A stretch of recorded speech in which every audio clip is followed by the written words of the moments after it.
Assalamualaikum warahmatullahi wabarakatuh. Jumpa lagi dengan saya Freddy Sudaryanto seperti biasa di kasus Jalan Cagak Subang. Pagi ini, Senin 4 Desember akan ada kegiatan pra-peradilan yang diajukan oleh kuasa hukum Pak Yosep yaitu Bapak Rahman Hidayat, di mana isi daripada itunya adalah tentang sahnya penetapan tersangka.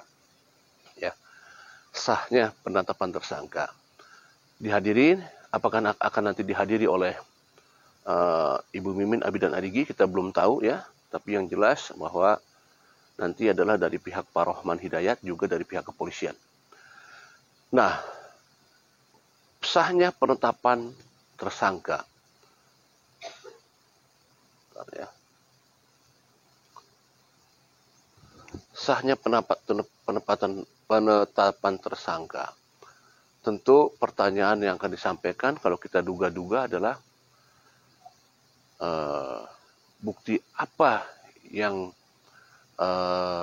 disampaikan oleh pihak kepolisian terhadap kliennya, tentu itu pertanyaan, yaitu Ibu Mimin, Abi dan Idigi, sehingga mereka bertiga ditetapkan sebagai tersangka.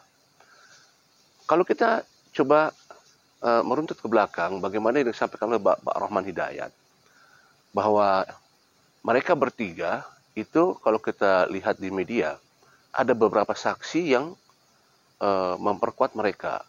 Kita tahu bahwa Arigi diperkuat oleh Ramdan dan Fadil, di mana keduanya sudah di BAP di Polda Jawa Barat, yang sebelumnya juga pernah di BAP di Polres Subang. Nah, kesaksian mereka di sana mengatakan bahwa Arigi ada di counter. Ya. Kemudian juga Ibu Mimin. Ibu Mimin disaksikan oleh Pak Yosep dan Abi. Dan Abi kebalikannya disaksikan oleh Ibu Mimin dan Pak Yosep.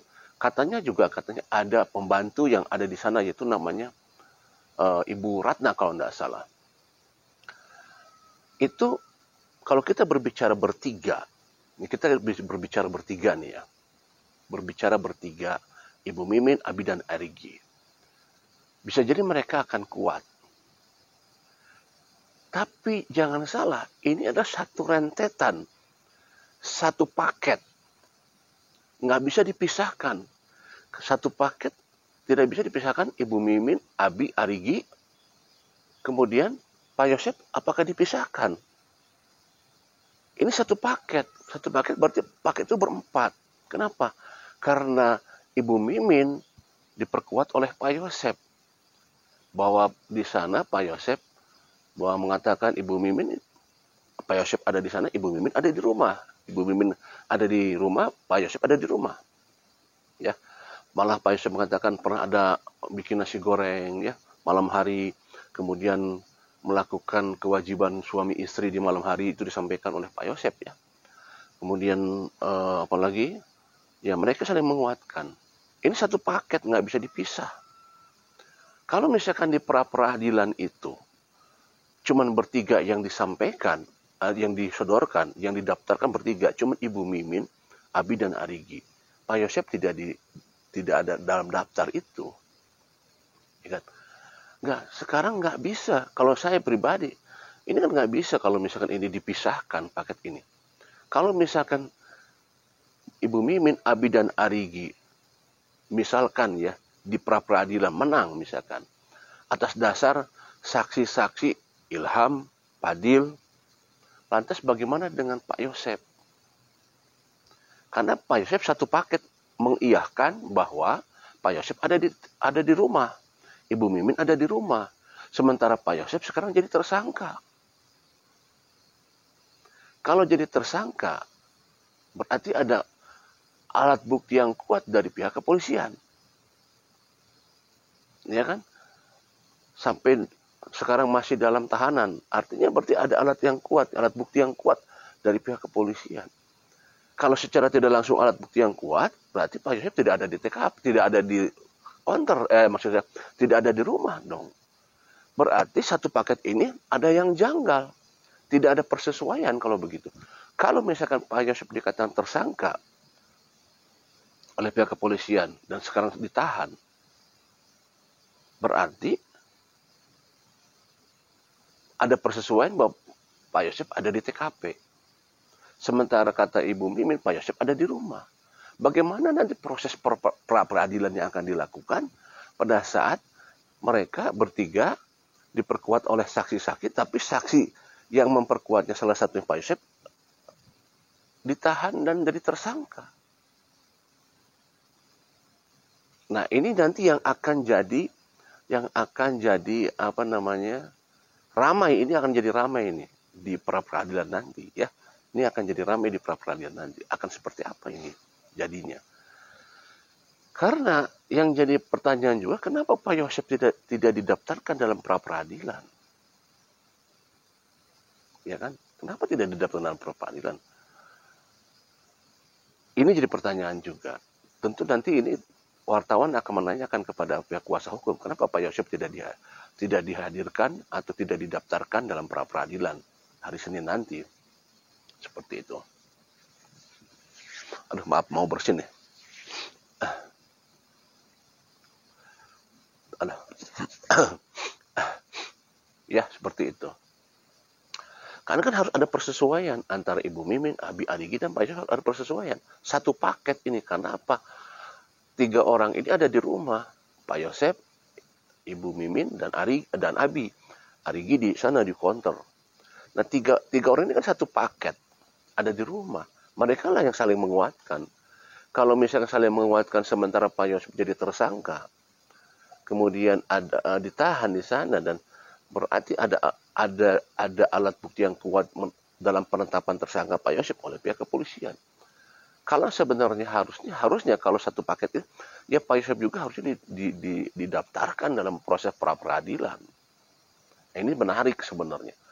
Dan ini harus terus dikawal ya. Hari Senin itu harus selalu dikawal bagaimana ini. Dan tentu kita akan berharap bahwa nanti dari pihak pengadilan pra-peradilan nanti adalah betul-betul bisa terbuka, kalau bisa sih, walaupun kalau tidak salah informasinya tertutup ya, tapi berharap sih bisa terbuka ya, berharap ya. Nah, kembali lagi bahwa ini adalah satu paket yang memang harus kita yakini bahwa mereka mempunyai alibi masing-masing. 3 orang punya alibi masing-masing yang memperkuat mereka semua. Apa jadinya sekarang? Pertanyaannya adalah bagaimana jika misalkan proses pra-peradilan itu dari pihak Pak Rohman Hidayat diterima atau dimenangkan? Apa yang terjadi nanti? Apakah ini jelas akan berpengaruh kepada posisinya Danu yang sekarang ada di LPSK? Kalau sekali lagi, jika menang mereka di proses pra-peradilan, bahwa mereka tidak ada di TKP. Misalkan ini ya, kalau misalkan menang gitu ya, ya kan, otomatis kalau misalkan mereka menang, otomatis adalah bahwa apa? Bahwa mereka tidak ada di TKP. Kalau menang begitu kan, bahwa mereka ada di rumah, bahwa mereka ada di rumah, tidak ada TKP. Sementara Ramdhanu mengatakan bahwa mereka ada di TKP. Ini sekali lagi, ini kan kita mengandai-andai ya, mengandai-andai jika mereka menang gitu kan. Kalau kalah mah udah nggak ada masalah. Kalau misalkan mereka kalah ya, itu tidak ada masalah. Ya, berarti sesuai dengan apa yang disampaikan oleh Ramdhanu. Tetapi kalau misalkan mereka menang, nah ini yang akan jadi pertanyaan, dan ini yang akan jadi menarik pembahasan di masyarakat nanti. Andaikan mereka menang, berarti secara langsung mereka tidak ada di TKP. Lantas pertanyaannya, siapa yang ada di TKP yang dimaksud oleh Ramdhanu? Ini akan menjadi ramai. Ya, ini sekali lagi jika mengandai-andai jika mereka menang ya, sekali lagi ya. Jika mereka menang. Nah, kita tunggu. Ini sangat-sangat menentukan. Makanya tanggal 4 Desember ini harus kita kawal, harus kita tahu apakah dalam satu hari itu akan menghasilkan keputusan. Kita pengen tahu. Ini ditunggu oleh masyarakat. Ya. Menegangkan. pra peradilan tanggal 4 Desember sangat menegangkan. Demikian, Assalamualaikum warahmatullahi wabarakatuh.